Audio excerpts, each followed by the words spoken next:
Here are 6 signs that you need to replace your windows. Number 1, if you hear a lot of outdoor noise, your windows could be poorly made or poorly sealed. Number 2, a draft from your windows can mean that they're poorly installed or poorly sealed. Number 3, soft window frames could mean rot or water infiltration. Number 4, if you're having problems opening, closing, or locking your windows, this could mean it could be rusting, rotting, or installed incorrectly.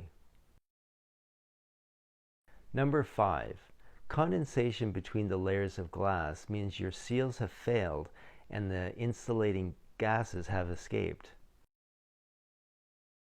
Number 6, cracked window glass allows air to leak in or out. We have a few of these signs at our house. Guess what we'll be getting done this summer?